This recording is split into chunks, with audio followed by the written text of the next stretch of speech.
Gaza. Well, Brad Bowman is here with us now. He is the Senior Director of the Center on Military and Political Power at Foundation for Defense of Democracies. Welcome to you, Brad. So talk to us about the timing of this letter coming on the heels of the U.S. sending that THAAD missile defense system to Israel.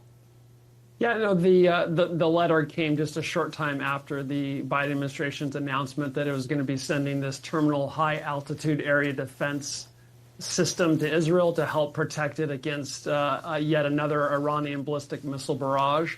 That deployment is a very significant statement of U.S. support for Israel and its ability to defend itself and will prove helpful. And then on the heels of that, as your question suggests, comes this letter.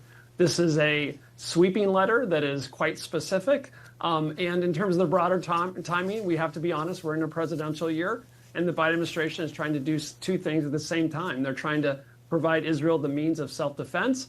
Admittedly, they've slow-rolled some of that assistance, but have provided a ton, while simultaneously trying to help address humanitarian conditions in Gaza. So as you alluded, the U.S. supplies Israel with those bunker buster bombs that it needs to take out underground facilities. How would an embargo affect their war on Hezbollah's underground tunnels and underground compounds? Israel is confronting an adversary in the Islamic Republic of Iran as terror proxies that is implementing a multi-decade campaign to exterminate the world's only Jewish state, a state roughly the size of New Jersey. They're being attacked from 6 or 7 fronts. Israel is the most formidable military in the Middle East. It's incredibly capable, and Israel has a robust defense industrial base and defense technical sector. But with all that said, Israel is heavily dependent on U.S. security assistance, namely weapons.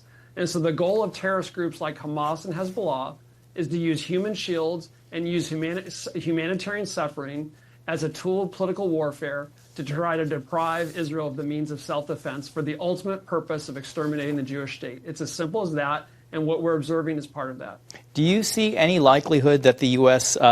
would include defensive weapons in the embargo, such as the interceptor missiles used for the Iron Dome? In the letter sent by the U.S. Secretary of State and Defense, it specifically cites a section of U.S. law that links the provision of humanitarian assistance to the provision of weapons.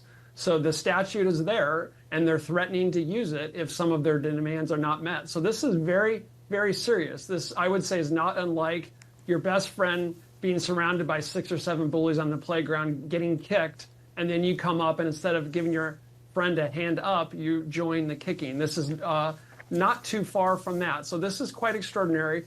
I'm cautiously optimistic that we'll see the Israeli government listen to some of these concerns and take additional steps above and beyond what they're already doing, and this will never happen. But they're specifically citing something in U.S. law that would move this forward.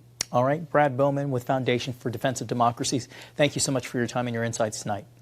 Thank you.